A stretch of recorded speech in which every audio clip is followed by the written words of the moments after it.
नमन। श्री योग वशिष्ठ के स्थिति प्रकरण में हमारा चल रहा था कि वशिष्ठ जी राम जी को बता रहे थे कि जो मन की प्रियता है मुझसे वो भी ऊपर सारा रास्ता है। जैसे रस्सी में सांप है नहीं, पर उसको भास रहा है, तो कैसे भास रहा है? अपने अज्ञान के संस्कारों से। और वह उससे भय भी पा रहा है, तो भय भी उसको कैसे हो रहा है? खाली अपनी भावना से ही हो रहा है। और साथ में ये भी उदाहरण हमने लिया था कि उसको ठंड लग रही है, वो कहाँ जा रहा है?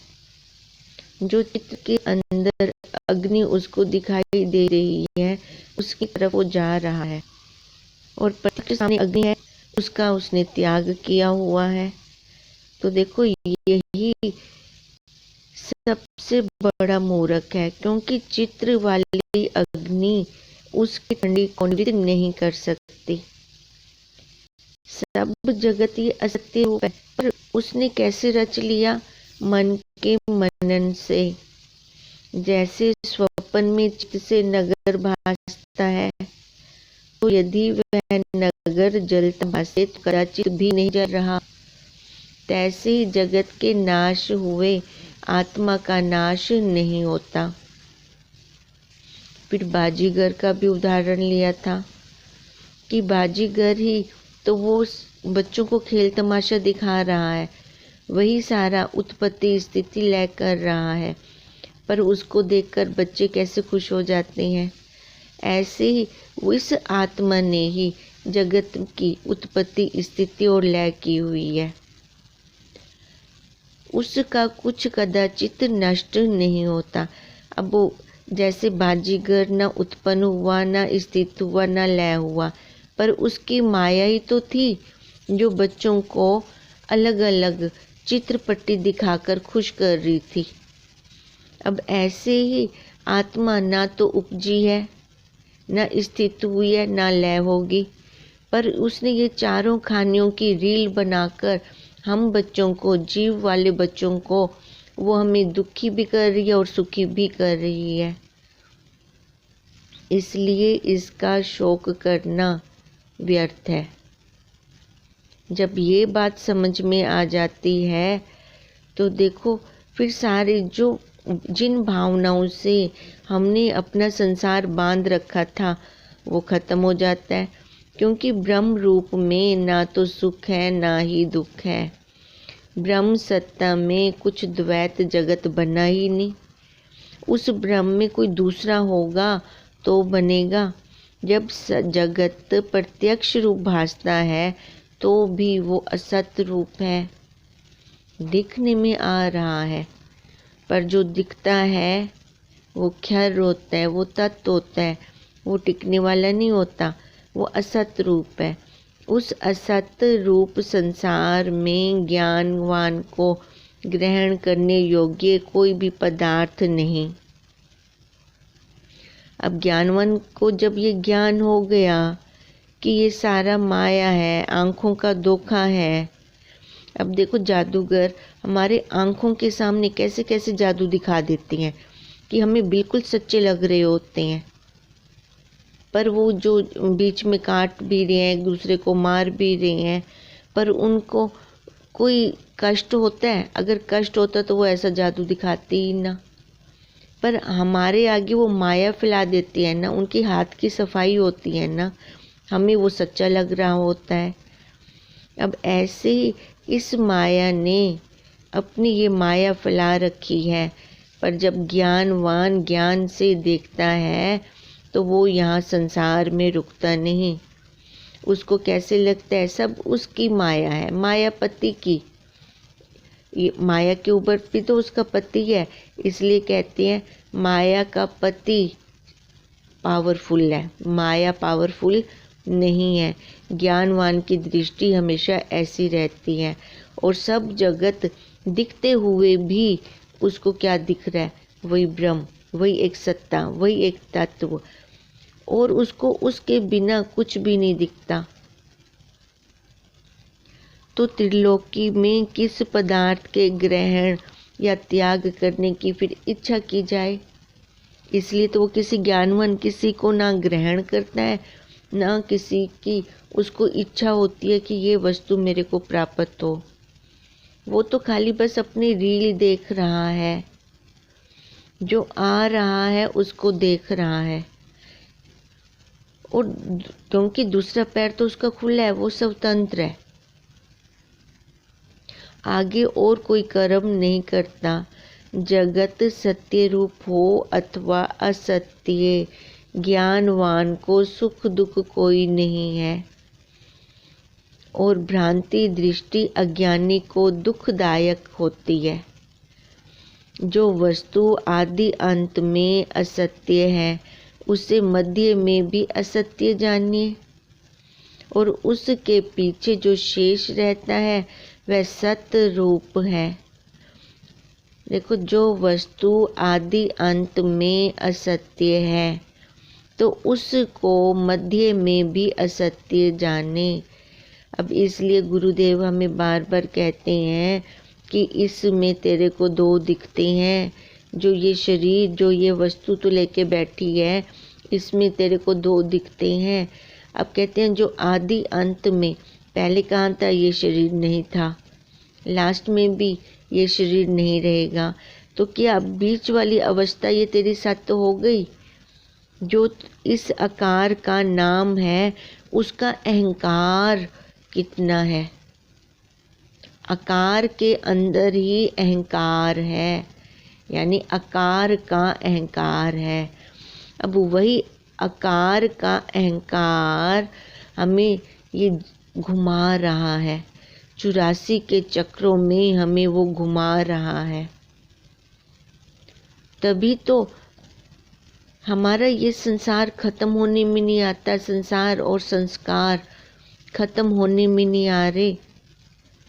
इसलिए कह रहे हैं जो आदि में नहीं था, शुरू में भी ये शरीर नहीं था, अंत में भी ये शरीर नहीं रहता, तो मध्य में भी तो इसको असत्य जान ले। मध्य में क्यों मैं मेरा कर रही हैं, क्यों इसको सच्चा मान रही हैं। और उसके पीछे जो शेष रहता है वह सत्य रूप है।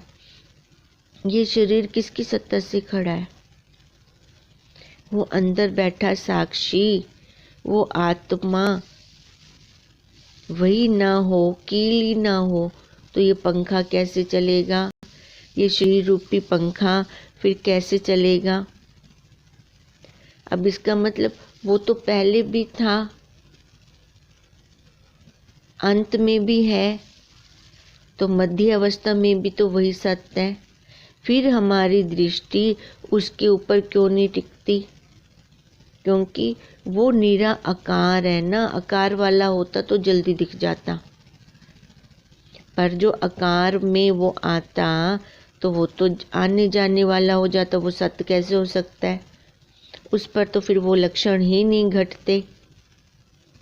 अब इसलिए तो बार बार गुरुदेव कहते हैं जो दिख रहा है सो जा रहा है, सो सत्य नहीं है। जो नहीं दिखता, अब पंखे का कील नहीं दिखता, वही सत्य है। पंखा जो बाहर घूम रहा है तो कील की सहायता से ही घूम रहा है। ये आकार जो हमें दिखने में आ रहा है उस साक्षी कील की सहायता से ही दिख रहा है, और वही सत्य रूप है जिससे असत्य भी सिद्ध होता है। अगर वो ना हो तो ये शरीर भी नहीं है। जिनकी बाल बुद्धि मोह से आवृत है वे जगत के पदार्थों की इच्छा करते हैं, बुद्धिमान नहीं करते। अब कौन करे, बाल बुद्धि वाले। जैसे एक बच्चा लॉलीपॉप के लिए रोता है, एक टॉय के लिए रोता है। अब वो बच्चे का खिलौना है, अब बड़ों का खिलौना क्या है, शरीर से बड़े हो गए, शरीर की आयु उनकी बड़ी हो गई, पर बुद्धि उनकी वैसे भी वैसी की वैसी बच्चे की तरह है। अब उनके खाली खिलौने चेंज हो गए। पहले वो लॉलीपॉप था, वो हाथी घोड़े थे, अब क्या है, अब वो धन सब संपत्ति,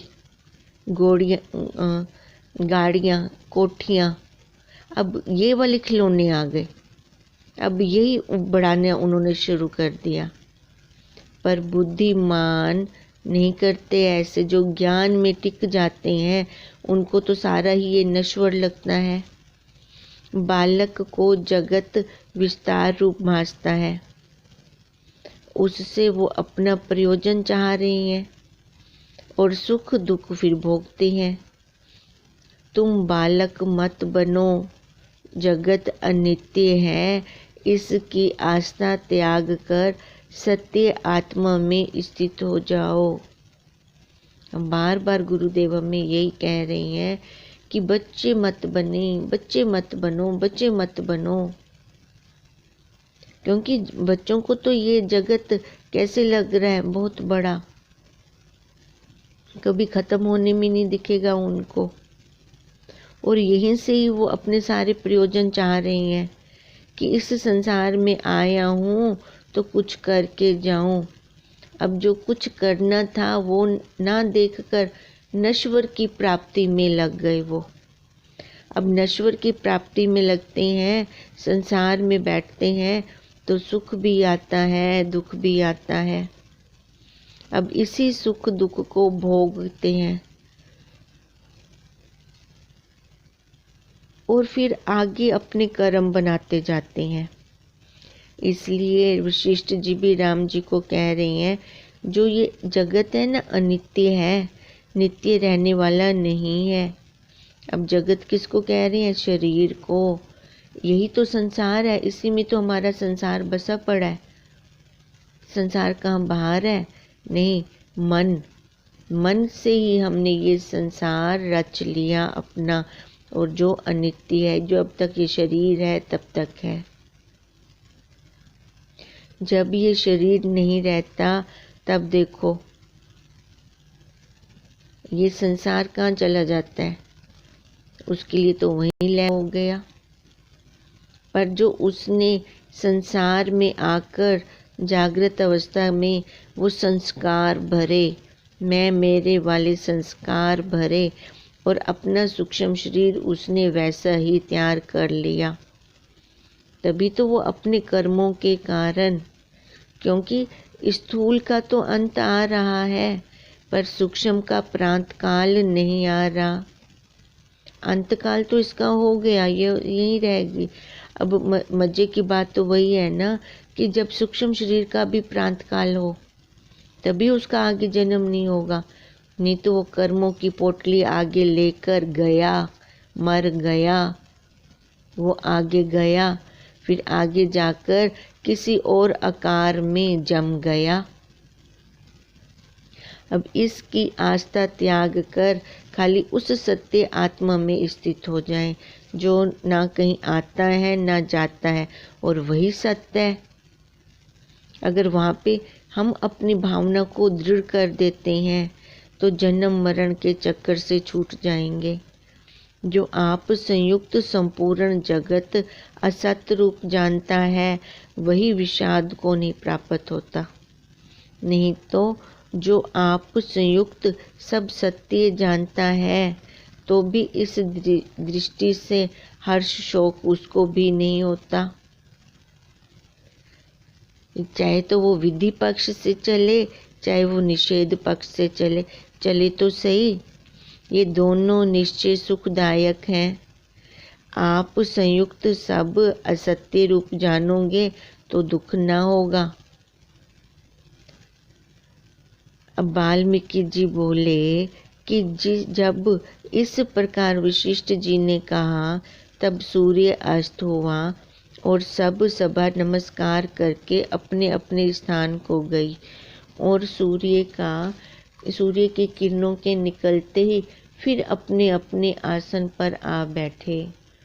इति श्री योग विशिष्ट स्थिति पर करने यथार्थ उपदेश योग नाम 45वां सर्गा समाप्त।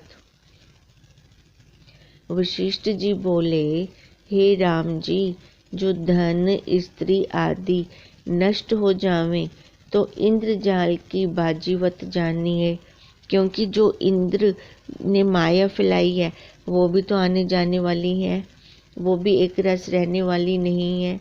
इससे भी शोक का अवसर नहीं होता।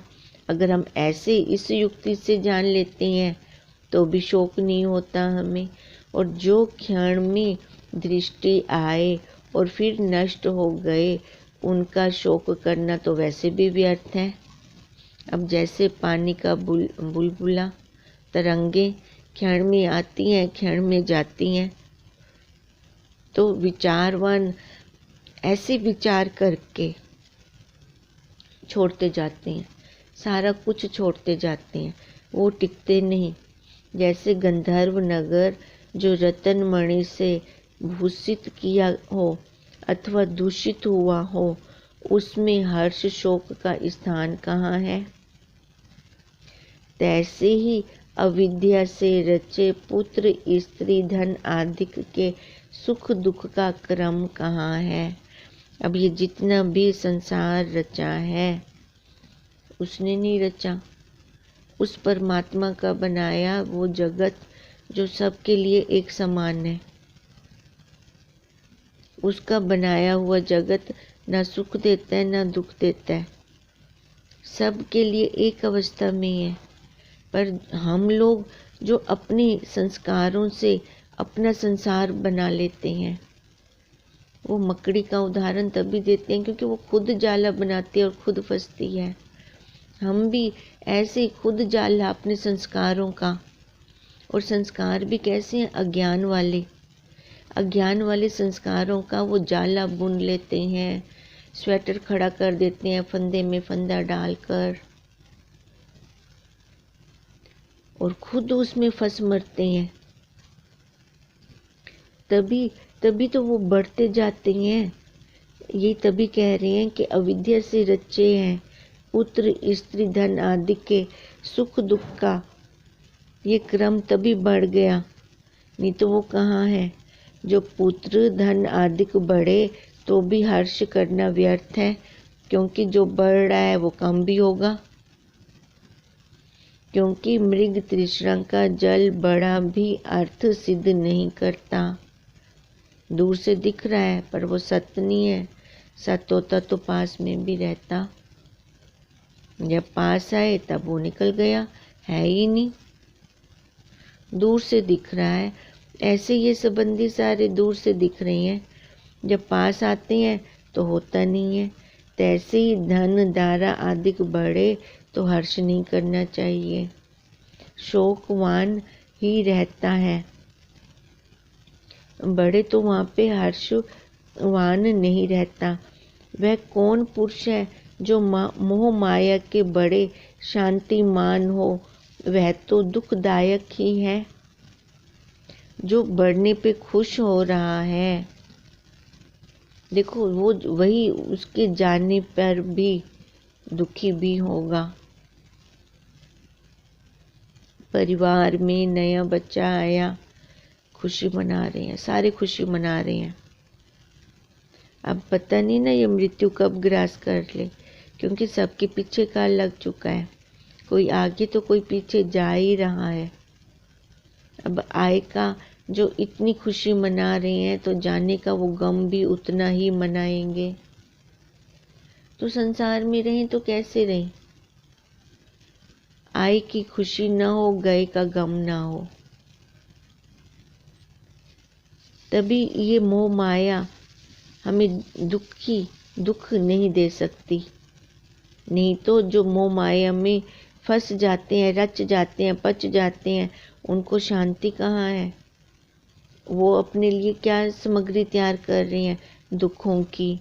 जो मूड है वो वे भोगों को देख के हर्षवान होते हैं, विषय उनको अच्छे लग रहे हैं, सुहा रहे हैं, विषयों से सुख मिलता है। सुख का दूसरा भाई दुख भी है, जोड़ी है इनकी सुख दुख। सुख आया तो दुख क्यों पीछे रहेगा, वो भी आएगा। अब विषयों को देखकर जो इतने खुश हो रहे हैं, और अधिक आए ऐसा चाह रहे हैं। और बुद्धिमानों को उन भोगों से वैराग्य उपज रहा है। क्यों हो रहा है, एक संसारी उन भोगों को देखकर खुश हो रहा है और बुद्धिमान उसका त्याग कर रहा है। क्यों कर रहा है? क्योंकि वो जानता है इसकी दूसरी जोड़ी इसके बिना रहेगी नहीं, वो आएगी। तो वो वाला अगर मैं सुख अभी भोगूंगा तो दुख भी भोगना पड़ेगा। तो इसलिए वो दोनों को देखने वाले बन जाते हैं बुद्धिमान, इसलिए उनका त्याग कर देते हैं। मैं इसका खरीदार ही नहीं बनता, देख लेते हैं वो। अब जो खरीदार बनेगा वो भोगेगा भी। तो जिनको आत्मा का साक्षात्कार नहीं हुआ और भोगों को अंतवंत नहीं जानते, उनको भोग की तृष्णा बढ़ती रहती है। फिर वहाँ पे ब्रह्म ज्ञान की बेल नहीं उपज सकती। वहाँ से वो ब्रह्म ज्ञान खिसकने लगता है, क्योंकि उनको तो क्या सुहारा है। अभी ये बाहर का है, विषय अच्छे लग रहे हैं, तो वो ज्ञान वो तो अंदर का है। तो अंदर जब उनकी वृत्ति ही नहीं गई तो वो बेल सूखने लग गई। अब बेल सूख रही है तो वो वहीं ख़त्म हो जानी है। इसलिए कहते हैं जिनको आत्मा का साक्षात्कार नहीं होता, अनुभव ही नहीं हो रहा कुछ। अब कुछ अनुभव करेंगे तभी तो वो रुकेंगे वहाँ पर, और उनको दिखाई देगा कि ये विषय क्या है, विष के समान है, इनको छोड़ने में भलाई है। नहीं तो वो विषयों को अगर ले रहे हैं तो उनकी तृष्णाएं, वासनाएं, इच्छाएं बैठने नहीं देती उनको।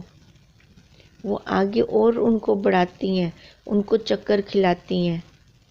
और जो बुद्धिमान है वो भोगों को आदि से ही अंतवंत जानते हैं। कैसे जानते हैं? विष के समान जान रहे हैं।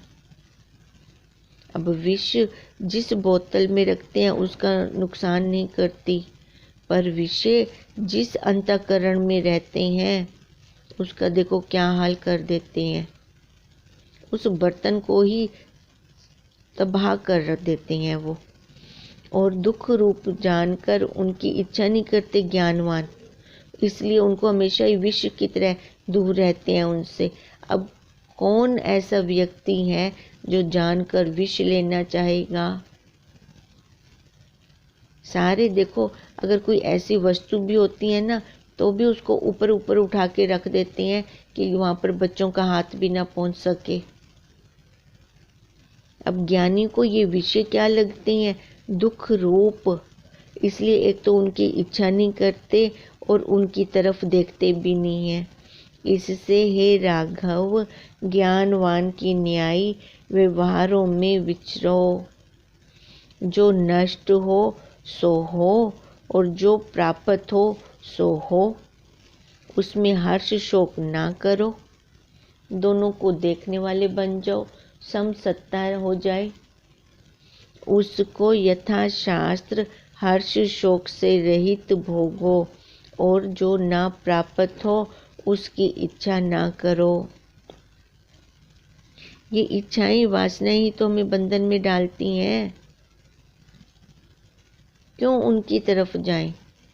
जो अपने प्रारब्ध में है वो स्वतः मिल रहा है, जो हमारी प्रारब्ध में नहीं है छोड़ते जाएं उसको। वो मिलना में वैसे भी नहीं है। अब उसके लिए हम पुरुषार्थ करेंगे, मतलब इस समय को, मूल्यवान समय को खर्च कर देंगे, जबकि इस मूल्यवान समय में से ही मैं अपना काम बना सकती हूँ। यह पंडितों का लक्षण है कि वो उसकी इच्छा नहीं करते। उनको यथाशास्त्र जो भी प्राप्त हो रहा है, ना तो वहाँ पे खुश हो रही हैं, ना दुख उनको हो रहा है। हे राम जी, यह संसार दुख रूप है, इसमें मोह को प्राप्त ना होना। जैसे अडंबर अज्ञान से रचा है, जो इसको ज्यों का त्यों नहीं देखते वे कुबुद्धि नष्ट होते हैं। क्या कह रहे हैं, जो ज्ञानवान हैं वो ज्ञान में विचरते हैं, भोगों की तरफ नहीं देखते। यह संसार आडंबर अज्ञान से रचाया, उनको ये प्रत्यक्ष होता है, वो ये प्रत्यक्ष देख रहे होते हैं। जो इसको फिर कैसे जानते हैं, ज्यों का त्यों देखते हैं। लय की तरफ जा रहा है, लय की तरफ जा रहा है, लय की तरफ जा रहा है। जो भी वस्तु दिखने में आ रही है इन आँखों से, वो हर वस्तु परिवर्तनशील है, बदल रही है। जो बदल रहा है वो सत्य नहीं हो सकता। इसलिए ज्ञानवान हमेशा ज्ञान में विचरते हैं। उनको क्या दिखता है, जो इसको ज्यों का त्यों नहीं देखते, वे कुबुद्धि नष्ट होते हैं। संसार के जिन जिन पदार्थों की इच्छा होती है वे सब बंधन के कारण है। अब ज्ञानवान क्या देख रहा है कि जो इच्छा कर रहा है ना वो मर रहा है। देखो, उसको मरने का भय भी सबसे ज़्यादा होता है और पल पल मर भी रहा है अपनी इच्छाओं से, वासनाओं से, क्योंकि वो पूर्ति करता करता उसकी ऐसी दशा हो जाती है कि लास्ट में उसको कोई भी नहीं पूछता, क्योंकि उसने नश्वर संसार को बटोरने में सारी आयु बिता दी। बुढ़ापे में देखो कौन बैठता है बुजुर्गों के पास, हम सारे देखते ही हैं। कोई आके बैठा और जिस बुजुर्ग ने अपनी सारी आयु संसार में, बच्चों को पालने में, व्यवहार में खर्च की है, अंत में वो छटपटाता भी बहुत है, क्योंकि वो सारी अपनी आयु को कैसे बिता रहा था, मोह से, आसक्ति से। उसकी बुद्धि में क्या दृढ़ता थी कि मैं इन बच्चों को पाल पोस कर बड़ा कर रहा हूँ और यही मेरी बुढ़ापे में मेरे साथ रहेंगे, मेरा सहारा बनेंगे। ये विपरीत भावना है। कोई किसी का सहारा नहीं बनता और ना कोई बनेगा। सहारा तो वही बनेगा ना जो सत्य होगा, जो कहीं आने जाने वाला नहीं होगा, एक जगह टिका होगा। जो आने जाने वाला है वो सहारा कैसे बन सकता है? पत्ता पत्ते को क्या सहारा देगा? वो तो खुद ही झूल रहा है। पर इस विपरीत भावना से अगर हम बच्चों का पालना कर रहे हैं, संसार में व्यवहार कर रहे हैं, तो लास्ट टाइम में सबसे ज़्यादा दुख भी होगा, क्योंकि तब कोई भी इसके साथ आकर नहीं बैठना चाहेगा। ये स्वार्थ की दुनिया है, जहाँ से जिसको कुछ प्राप्त होता है सारे वहाँ बैठते हैं। अब कई संत तो ऐसे भी हो गए जो हर टाइम अपने शरीर पर शहद या मीठा लगा कर रखते थे। किसी ने उनसे प्रश्न किया कि आप ऐसा क्यों करते हो, कितनी मक्खियाँ आपके ऊपर आकर बैठ जाती हैं? तो उनका क्या आंसर था, 2 पैरों वाली मक्खियों से 4 पैरों वाली मक्खियाँ अच्छी हैं। वो तो छूत की बीमारी लगा के जाती हैं 2 पैरों वाली मक्खियाँ। अब छूत भी कैसा, संसार के संस्कार जो छूटने में नहीं आते। उन संस्कारों से हम छूट नहीं सकते। फिर उससे अच्छा है ये 4 पैर वाली मक्खियाँ आती हैं तो वो 2 पैर वाली मक्खियाँ तो पास में नहीं आएंगी, वो छूत वाले संस्कार तो नहीं लगाएंगी जो छूत की बीमारी लग जाती है फिर हमें। अब इसलिए तो बार बार गुरुदेव भी हमें यही कह रहे हैं, जो ज्ञानवान है उसको समझ में आ चुका होता है, वो अपने को वैसे ही निकाल रहा होता है। और जो संसारी होता है उसको बुढ़ापे में जाकर थोड़ी थोड़ी समझ आती है कि मैंने क्या किया, क्योंकि उसी समय रूपी आयु में से ही मेरे को अपना काम करना था।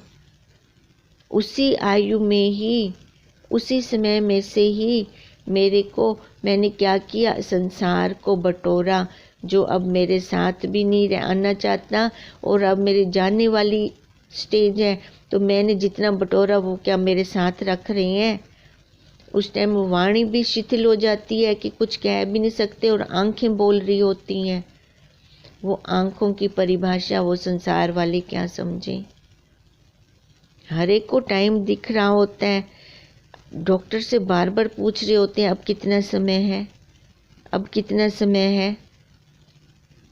अब देखो फिर वो पछता रहा होता है उस टाइम, फिर कुछ कर भी नहीं सकता। फिर उसके संस्कार कहाँ होते हैं, बाहर बच्चों में, जो उसकी परवाह नहीं करते।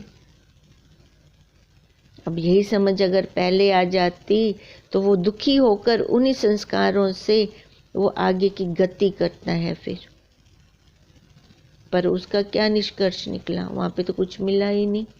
उसने पूरी आयु को शून्य में व्यतीत कर दिया, खाली गया। नहीं तो इतना अनमोल जन्म और खाली। आकार मिला है तो इसका मतलब अभी कुछ कर्म बंधा पड़ा था ना हमारा, तभी तो आकार में बैठे हैं। अब ये समझ आनी बहुत ज़रूरी है, क्योंकि अब मैं चाहूँ तो मैं स्वतंत्र हूँ, मैं छूट भी सकता हूँ। इन छूत वाली बीमारी से छूट भी सकता हूँ, तो उसके लिए मेरे को अपना ही पुरुषार्थ करना पड़ेगा। नहीं तो फिर वो संसारी देखो कैसे हैं, दुख पा रही हैं। इसलिए उनको कुबुद्धि कहा। संसार के जिन जिन पदार्थों की इच्छा होती है वे सब बंधन का कारण है। मेरे पास 2 कोठियाँ हैं, तीसरी भी होनी चाहिए। 2 गाड़ियाँ हैं, 2 और लेनी है, तो उसके लिए फिर हंसो, फिर उसके लिए पुरुषार्थ करना, नश्वर धन को इकट्ठा करना। अब कितना उसमें प्रयत्न करना पड़ेगा, कितना पुरुषार्थ, संसार वाला पुरुषार्थ है। और जीव फिर उसमें डूब जाता है, संसार के सागर में वो डूब जाता है। और जो बुद्धिमान है वे जगत के पदार्थों में प्रीति नहीं करते। और जिसने निश्चय से जगत को असत रूप जाना, वह किसी पदार्थ में बंधवान ही नहीं होता, किसी भी पदार्थ में बंधवान नहीं होगा, क्योंकि उसकी बुद्धि में अब ये दृढ़ता है कि ये सब जाने वाला है। जाने वाले को मैं रोक रहा हूँ पर रुकता नहीं, मेरी नहीं सुनता। वो दृढ़ हो गया उसकी बुद्धि में। अब ये जो मेरी नहीं सुन रहा, छोड़ दो उसको, छोड़ना ही पड़ता है। हम अगर हंसी हंसी छोड़ देते हैं तो ठीक है, नहीं तो वो अपने आप तो जा ही रहा है। इसको खाली देखने वाले बन जाएं। अब जो दूर से देख रहा है उसको क्या दुख होगा। अब जो गोते खा रहा है उसको दुख है ना। अब जो संसार को दूर से खड़ा हुआ चौथी अटारी से देख रहा है तो उसको कोई दुख ही नहीं है। दुख किसको है, जो आ रहा है जा रहा है, वो उसको देखो दुख आएगा। आंधी तूफान के थपेड़े वही खाएगा, बाहर की सर्दी गर्मी वही सहन करेगा जो बाहर खड़ा है। जो अंदर आ जाएगा तो उसको कुछ भी ये दुख सहन नहीं करने पड़ेंगे। फिर वो चौथी अटारी पे देखता रहेगा, वो तुरीय अवस्था में सबको आता जाता देख रहा है, अपने शरीर समेत सबको आता जाता देख रहा है। और उसके निश्चय में ये जगत असत्य रूप है। फिर वह किसी पदार्थ में रुकेगा नहीं। जो इन आँखों से दिखता है वो सारा पदार्थ है। अब पदार्थ में उसके बच्चे भी आ गए, पदार्थ में उसके संबंधी भी आ गए, परिवार भी आ गया, क्योंकि दिख रहा है ना। तो उसकी बुद्धि में क्या दृढ़ता हो जाएगी फिर, ये मेरे कर्मों का भोग स्थान है, ये शरीर तभी मिला है, मैं इसको भोगने के लिए आया हूँ, भोग कर फिर चला जाऊँ। इसलिए दो पैर, एक पैर बंधा हुआ, दूसरा पैर स्वतंत्र।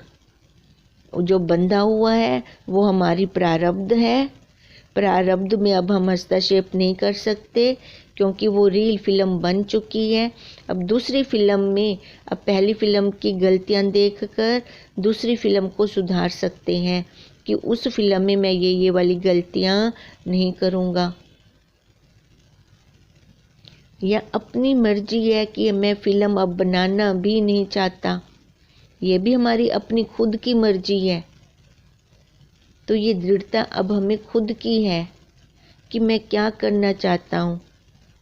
अब इसलिए तो कह रही हैं, जो देख रहा है फिर उसको पता लग रहा है, फिर वो दोबारा इस संसार में बंधवान नहीं होता। अविद्या रूप पदार्थ उसको खेद फिर नहीं देते। उसने देख लिया कि ये मेरा पीछे वाला बीजा हुआ था, तो वैसा परिवार, वैसे बच्चे, वैसे संबंधी मिले। अब कर्म कहाँ भोगेंगे, उनके साथ ही तो भोगने पड़ेंगे हमें। मैं ही क्यों इस परिवार में आई, है ना। हम क्यों जिस परिवार में बैठे, हम ही क्यों, कभी हमने ऐसा विचारा है। अब बच्चे तो बाद में आए, तो वो क्या था, हमारे बच्चे हुए कर्म थे, तभी वो बच्चे के रूप में हमारे पास आए। वहाँ से भी तो प्रारब्ध खाली करनी है। सुख उनको दिया था, वो अब सुख देंगे हमें। अगर दुख दिया था तो वहाँ से दुख लेंगे, पर दोनों को देखने वाले बन जाएं तो अच्छे से यहाँ व्यवहार करके निकल जाएंगे। सुंदर कृति करें, फिर निकल जाएंगे वहाँ से। अगर सुख में बहती हूँ तो दुख भी भोगती हूँ।